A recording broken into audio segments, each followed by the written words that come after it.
আগামী 17 অক্টোবর থেকে 23 অক্টোবরের মধ্যে দেশের 29টি জেলায় বিক্ষিপ্তভাবে বৃষ্টিপাতের সম্ভাবনা রয়েছে বলে জানিয়েছে বাংলাদেশ ওয়েদার অবজারভেশন টিম বিডব্লিউটি।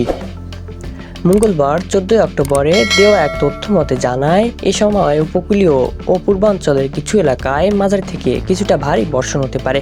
বিডব্লিউটি জানিয়েছে, আবহাওয়ার পূর্বাভাস অনুযায়ী অঞ্চলের উপর নির্ভর করে বৃষ্টির তীব্রতায় ভিন্নতা থাকতে পারে।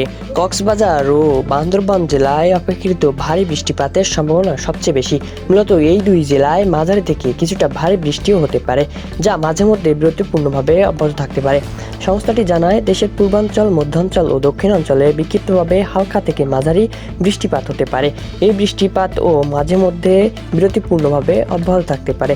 বিশেষ করে চট্টগ্রাম, রাঙ্গামাটি, খাগড়াছড়ি, ফেনী, নোয়াখালী, চাঁদপুর, লক্ষ্মীপুর, মৌলভীবাজার, ব্রাহ্মণবাড়িয়া, নরসিংদী, সিলেট, হবিগঞ্জ, সুনামগঞ্জ, কুমিল্লা, মাদারীপুর, শরীয়তপুর, গোপালগঞ্জ, নড়াইল, বাগেরহাট, খুলনা, সাতক্ষীরা, বরগুনা, ঝালকাঠি, পিরোজপুর, বরিশাল, পটুয়াখালী ও ভোলা জেলাগুলোতে বিক্ষিপ্তভাবে বৃষ্টিপাত হতে পারে। বিডব্লিউটি আরও জানিয়েছে, উল্লেখিত জেলাগুলোয় সবসময় সব এলাকায় একযোগে বৃষ্টি নাও হতে পারে। এ ধরনের বৃষ্টি সাধারণত সংশ্লিষ্ট জেলার সীমিত কিছু এলাকায় সীমাবদ্ধ থাকবে।